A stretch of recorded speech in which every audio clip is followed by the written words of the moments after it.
I'd like you to please state your name into the camera, as well as the date. Timothy Robert Dyson, March 25th, 2016. Okay, Mr. Dyson. Let's start from the beginning.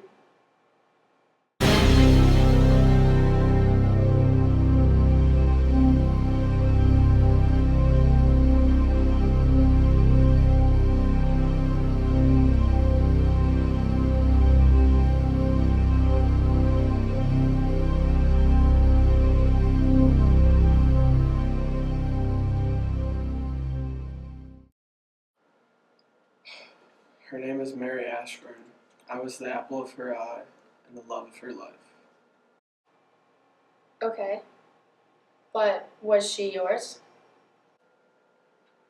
Well, yes, or at least I thought she was. I was thinking of proposing, started looking at rings and such. I thought we'd travel the world, move to an exotic place, raise a few kids. And how long had you been seeing each other? Nearly 2 years, but we'd known each other for a lot longer. We were in the same dorm freshman year. I remember the first time I saw her. I never believed in love at first sight. I honestly still don't totally buy it, but wow, I think that's as close as it gets. So you began your romantic partnership, what, 4 or 5 years after that? Yeah, I was crazy for her all of college, but it wasn't reciprocated for a long time.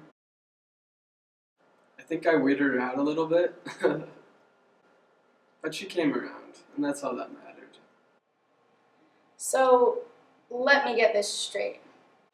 Not only did you have an amicable relationship, but finally getting her must have been extremely rewarding. Oh, absolutely. So then why did you break it off? I couldn't tell you exactly. Things just started to get weird. Things just didn't feel right anymore. And when it happened, it honestly came as a shock to me. I kind of just did it on an impulse. Okay, so let's look at your timeline. According to my records, this whole ordeal started March 1st, and that's when it happened. Yeah, that's the day I told her we were done. Would you mind walking me through it? Well, that bitch hit me over the head with a frying pan. Slow down. What transpired before that? I don't remember it all exactly. It's all kind of hazy because of the blow to the head, I think. We had made plans to go out to dinner. I wasn't sure when she got to my apartment or how long she had been there for, but we were just hanging out. And then, just like that, I told her we were finished. She started to freak out and plead her case, arguing with me. I turned my back on her for just a moment, and when I turned back, she had a frying pan in her hand. She came up to me, and boom.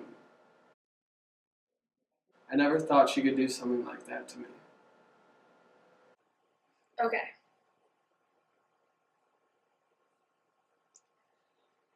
And you never pressed charges, No. but you're seeking charges now. What changed? It was about a week later that I changed my mind. Me and her used to take walks in this one park all of the time. We had a secret spot that we'd always go to. I never saw anyone else there. I was there that night. I believe it was March 6th. I don't know why I was there. I just had an impulse, and I don't really know why, but I was really on edge. I get goosebumps pretty frequently, but not like I got that night. That was something else.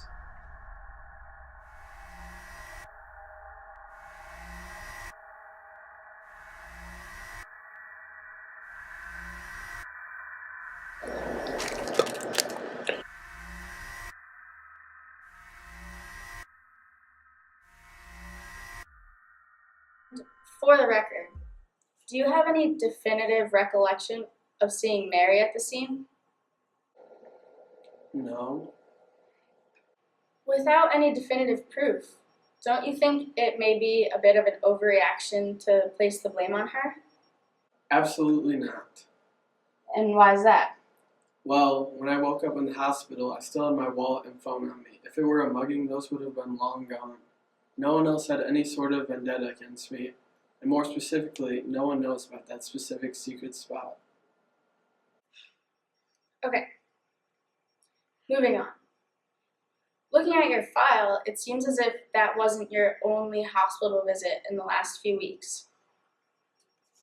No, I've had a few periodic blackouts since then. I've checked myself in a couple times. Anything peculiar about these blackouts? Um, yes. Please explain. There were a couple, but the one that stands out most.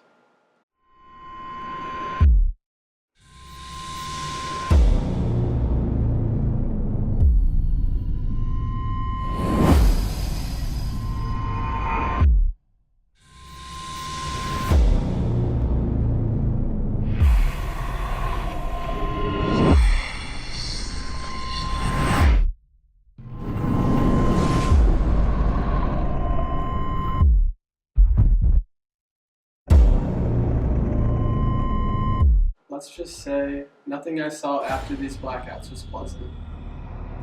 Okay. Mr. Dyson, there's something I'd like to bring to your attention.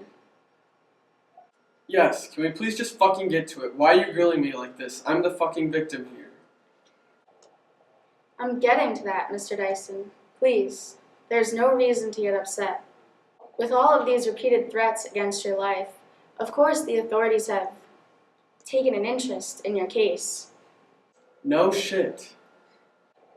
Well, let me just cut to the chase. You're here today because 2 nights ago there was another incident.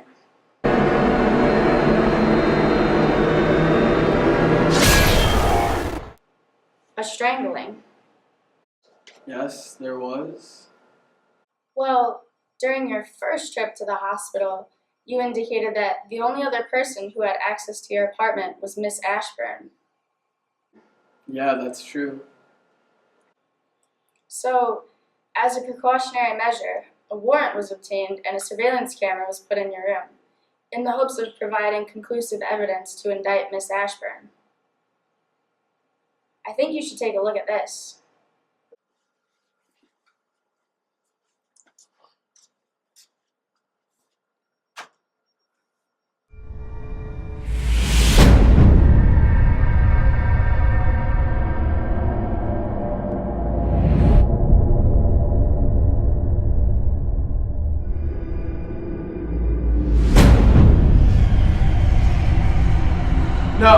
No, this is wrong. This is so wrong. Your eyes don't deceive you, Mr. Dyson. That's you. No, this is tainted. This is tampered. You gotta do something about this. You need to arrest this bitch.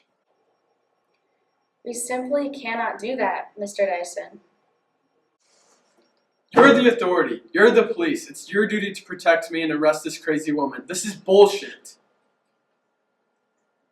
What's going on? Do you know where you are?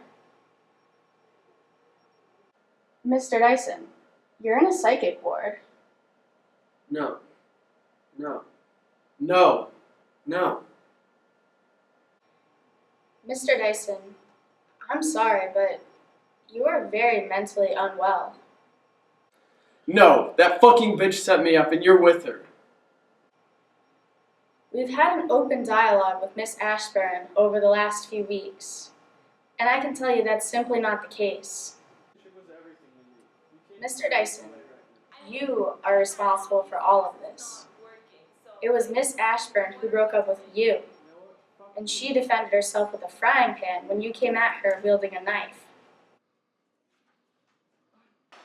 I'm afraid since then you've had a severe case of split personality disorder. One part of your brain has become terribly suicidal, while the other had remained in total denial. The reason you don't recall circumstances surrounding your near-death experiences is because your suicidal self is not you. It's a completely different person, hence the blackouts. You need to face the truth, Timothy. Since Mary left, you've been trying to kill yourself.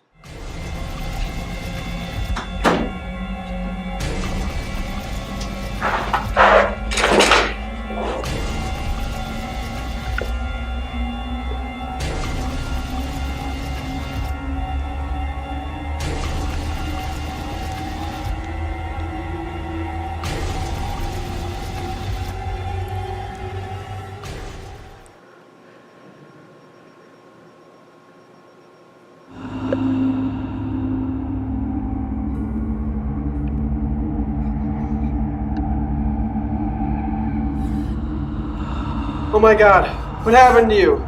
Who did this? Wake up! Wake up!